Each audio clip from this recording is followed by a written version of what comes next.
Hey, how's it going, everyone? My name is Ryan with Iowa Classic Cars, and welcome back to the channel. Today, I'm going to show you guys a quick demonstration on how to bleed a brand new convertible top system. This is a 63 Pontiac Catalina, but I believe it's the same, 55 to 75 GM. As long as the pump looks similar to what I'm doing here, follow along and it should work for you. Let's get started. Okay, so really quick before we start here, this is the old system I took out of this car. It was bone dry. The lines are pretty, dry rotted and cracked. And I figured with the one cylinder already being bent, let's just replace the entire system. So this right here is how it would be laid out if you're looking inside the trunk facing the front of the car. So you have two mounts on the right side here, one mount on the left side. The port facing the back of the car, which is right here, goes to the top of the cylinders, and the port facing the front of the car goes to the bottom. When you run your lines, it's kind of easy to get them confused when you run them through and you can't see inside the trunk unless you have someone with you. But just remember that. The back side and the front side, where they go. On these cylinders, pretty standard. You have two mounting locations, which is one right here, one right there. On a 63, they screw into the pivot on the body itself, and then you have one hole here for the cylinder, which goes into the rack. I'll show you guys in a second how they go on the car, but that is the basic system. These pumps are grounded to the body, so it comes with a ground wire and then two wires here. This one is red and green. On the new pump, it's red and tan. One thing to note, at least on my application from the one that I bought from E-Classics, the red wire is up and the tan wire, or in this case be the green wire, is down. Keep that in mind when we're going to bleed these things. Okay, next up, this original pump has a screw-in screw-in plug.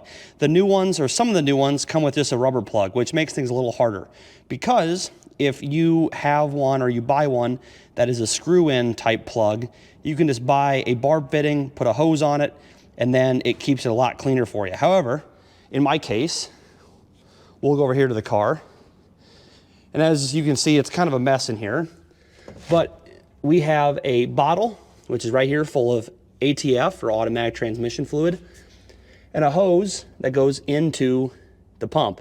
It's fairly snug, but you want it to be fairly snug, because when you're bleeding this thing, you want the air to be pushed out of the hose into the bottle of ATF, and then it'll purge the system of air.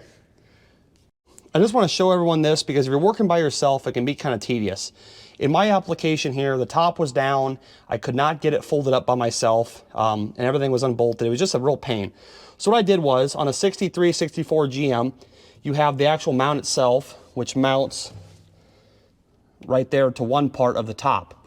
You also have, right here, the cylinder alignment bolt that goes through, and then as the cylinder pushes up, it raises the top. When this thing is all the way down, the top is down, everything, it is a real bear to get that bolt in. So what I did was, with the top down, it's hard to show this now, but with the top down, I took a pry bar right here, and I pulled the whole top so it moved over. And then once it was there, I put the pry bar in, held it in place. Then I came in from the bottom, right here. I came in from the bottom with my bolt kind of like this, like you're smoking a cigarette. Brought my bolt up here, got it just started, and with my other hand, I brought a set of needle nose vice grips right in here, grabbed onto it, because it's really hard to get down there with a needle nose, but grabbed onto it and then just started to kind of push and pry into the hole here where the bolt goes. And eventually I got it about a quarter of the way in, and once it's in, just use a screwdriver and push it in. But no lie, this side over here took me 3 hours to get that bolt in. Over here, it took about 15 minutes. So I just wanted to tell everyone that, in case you are working on this by yourself with the top down, don't have anyone else to help you, because if you can get the top raised, super easy. Just put the bolt in, open the cylinder, you're done. But if it is down and you're by yourself, it is possible. That's how I did it in this application. All right, so just gonna show us one more time here before I actually purge the system and actually show you guys how to bleed the system. So, as you can see right here, I've got my bottle of ATF. And right there, I've got a small, that's a 1/4 inch vacuum brake, or a vacuum hose. I just got it pushed in to the pump so that it seals, and then the rest of it is going down into the bottle of ATF. And as soon as you're done with that, I didn't fill it up. I didn't put any fluid in it beforehand. But as soon as you're done there, you want to grab your battery and you want to ground your battery, the negative side, to the car. I already have the ground wire for the pump on the body, so that's done. Then I have just a lead that I touched to my positive side of the battery, and I've got it to the red side of the cable, which is up. Now, obviously, with the top already up, I need to put it back down, but I'm going to show you guys now how, if you're bleeding this thing for the very first time, how you purge the system. Very simple, but I'll show you guys anyways. Okay, so with the top up, I'm going to move my power wire from the red wire on the pump itself to the tan wire, which will set this thing down. And as I do that, it'll push a little fluid out, which is fine, and the top will come down. So here we go.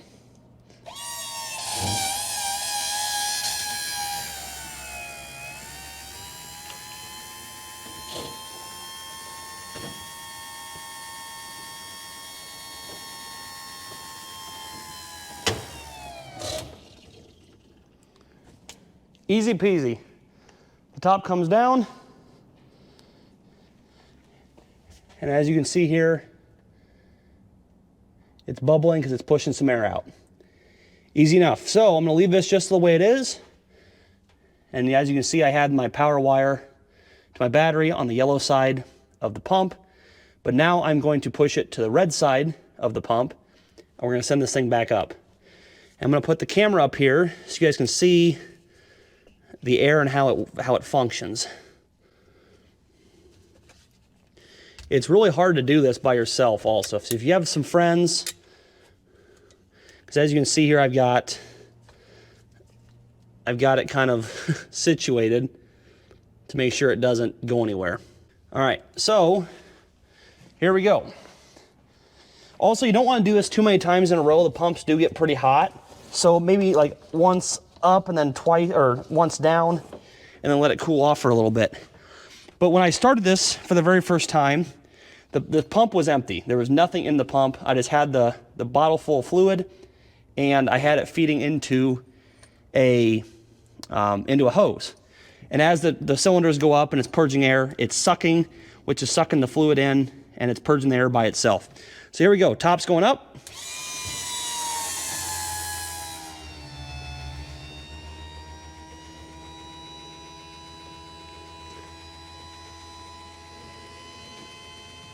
And you can hear the pump, how much better it runs when it's full of fluid.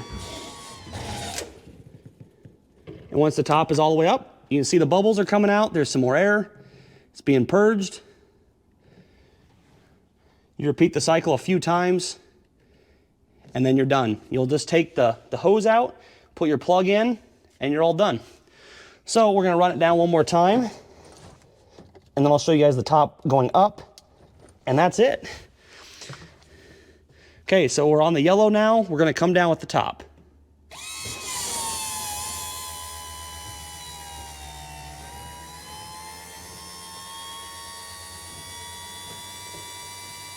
You can see the air being pushed out.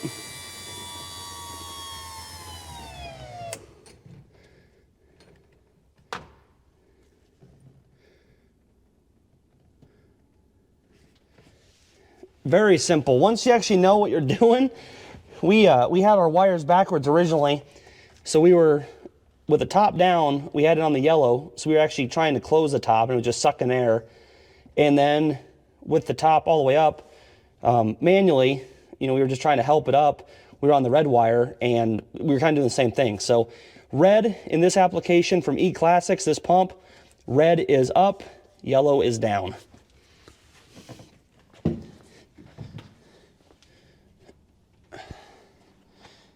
This can get very messy as well, so I would recommend taking out all the interior. All right, so here we go. So now that we've purged the system, we've gone down twice and up once. We're going to do it one more time.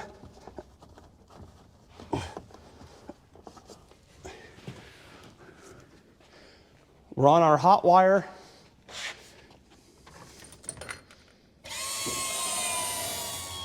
And look at how nice and quick this top goes up.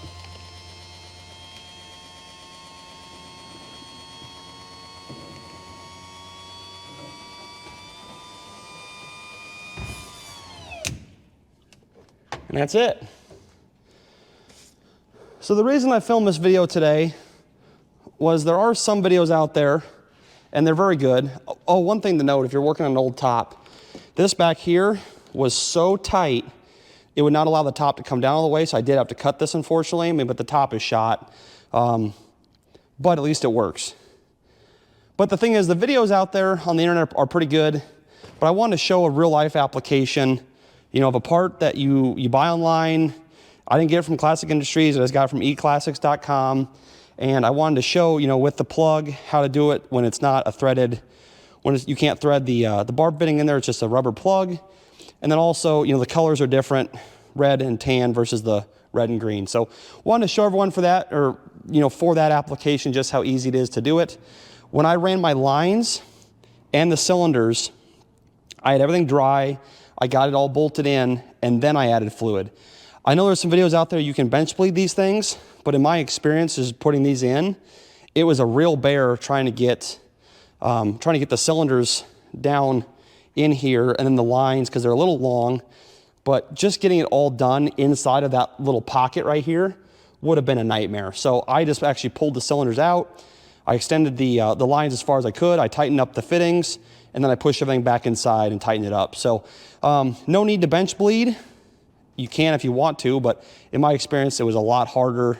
It would have been a lot harder to do it that way, and about 15 minutes of your time, and you're all done. Don't remember if I said this or not, but I thought originally that the pump would not fit in its original spot, and I would have had to drill some holes. But with the top up and clean out all the debris in there, it just barely fits. But one thing I want everyone to know, this is also a really fun little tech tip. This is an Allen key, you know, pretty, look at that, dropped it. Pretty standard. But on these pumps, they have 3 rubber feet and then the rubber plug. All 4 of them have a small hole in the middle that does not go all the way through.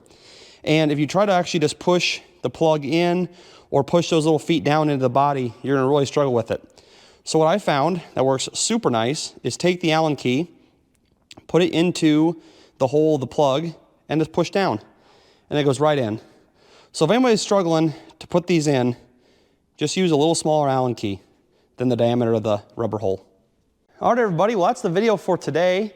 I hope everyone enjoyed the tech tip.